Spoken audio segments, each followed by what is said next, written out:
Bonjour Jean-Claude. Bonjour Daniel. Donc voilà, tu exposes dans la Galerie d'Escale en ce moment sur le thème la caresse. Oui. Et tu es venu pour te présenter ton travail. Et puis on a choisi une de tes sculptures pour t'accompagner, pour que tu puisses nous montrer ce que tu as fait et pourquoi. Donc première question, parce que ça paraît la plus simple, mais pourquoi la Terre? Pourquoi t'intéresses-tu à la Terre? Étrangement, c'est venu assez tard dans ma vie. J'avais pas de rapport particulier avec au départ. J'écrivais plutôt.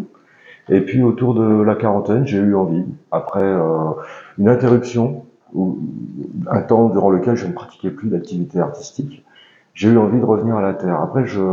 J'étais attiré par ce matériau parce que j'ai touché la pâte à modeler avec mon fils qui me demandait de lui faire des choses, et je ressentais qu'entre mes doigts, il y avait un rapport entre la terre et mes doigts qui était, entre la pâte à modeler et mes doigts qui était intéressant. J'ai eu envie euh, d'explorer ça avec quelque chose de plus grand et de plus naturel aussi qu'une pâte à modeler. Alors la Terre, donc la relation avec la Terre, c'est une relation sensuelle. Complètement, complètement. Oui, c'est vraiment le matériau qui me permet de tout exprimer. Et puis c'est magique. Quand j'y touche, il y a une magie. C'est très amusant de partir de cette forme, justement de quelque chose d'informe et d'en extraire quelqu'un, quelque chose. Mais enfin, pour moi, c'est plutôt quelqu'un. Je m'intéresse plus à l'humain, en fait. Oui, j'avais remarqué que sur toutes tes sculptures, il y a des morceaux ou des humains entiers représentés, hein, figurés. Ouais. Alors, tu es le seul des sculpteurs qui a présenté, dans ceux qui ont présenté quelque chose sur la caresse, qui a pensé à cette caresse-là.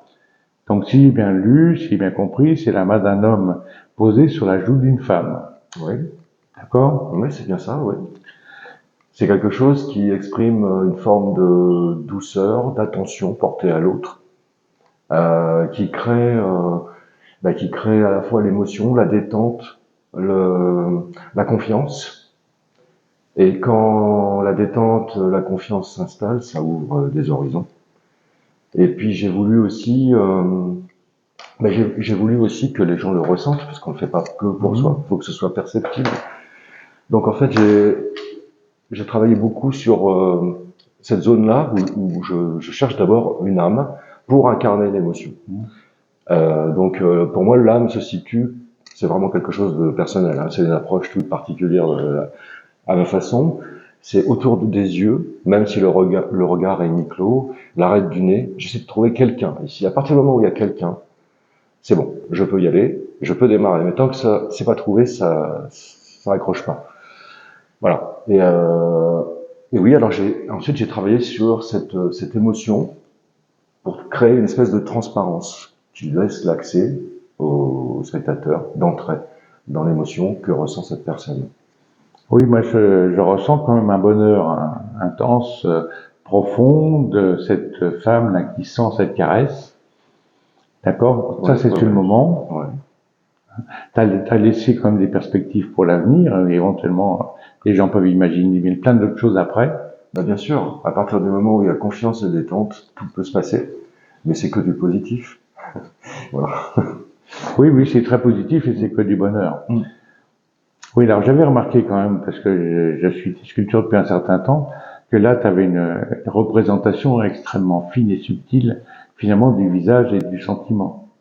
Oui, D'accord? oui, oui, oui. Et que tu as dû passer par des périodes plus compliquées parce que tes visages n'ont pas toujours été Oui. aussi avenants, Non, il aussi n'était pas. Non, non. positifs. C'est vrai que par le passé, oui, il y avait beaucoup plus des cris, des colères, des angoisses.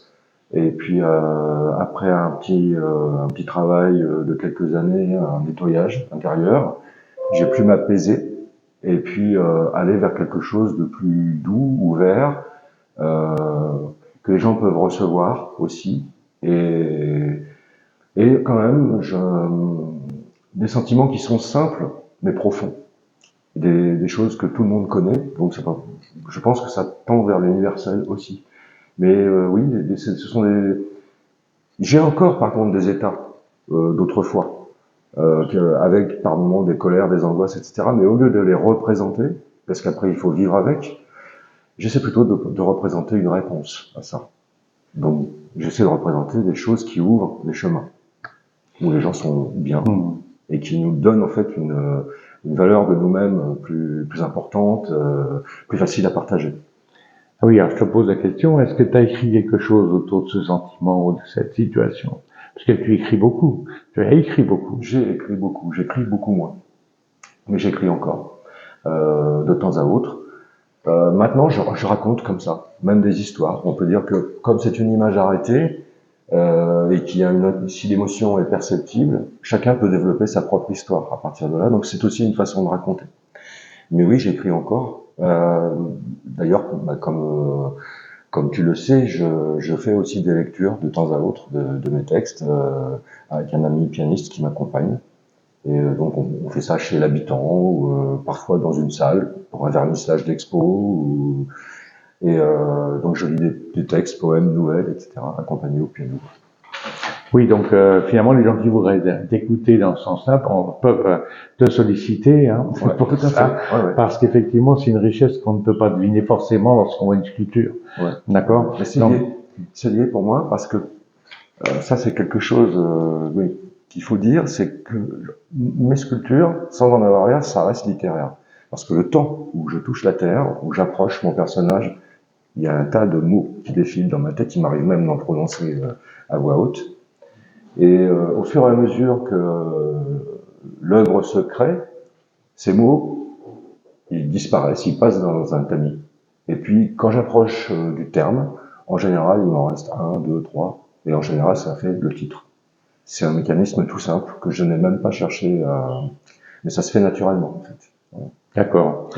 Donc, moi, je suis admiratif d'abord de ton évolution, de ton travail, et puis ensuite aussi de la pluralité entre la partie écrite et la partie sculpture, parce que c'est une de tes caractéristiques, et puis aussi des valeurs que tu portes, des valeurs humanistes qu'on sent en toi tout le temps, depuis toujours, maintenant à travers tes colères ou à travers justement ton travail maintenant.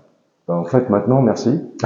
Je préfère. Avant, j'aimais bien quand les gens étaient impressionnés ou dérangés par ce que je montrais. Mais aujourd'hui, je préfère largement quand ils sont émus et qu'ils partent avec un sourire. Voilà. Et je me dis que si quelqu'un part avec un sourire, il va croiser une autre personne à qui il fera un sourire. C'est une façon, à mon petit niveau, mais c'est une façon de vrai aussi pour un monde plus plaisant, plus agréable. Voilà. Je préfère donner des émotions qui soient belles à vivre. D'accord. Ben, merci Jean-Claude. Et puis on attend la suite, parce que je pense que tu ne vas pas t'arrêter là. Non, il y a encore beaucoup à venir. Allez, merci. Merci.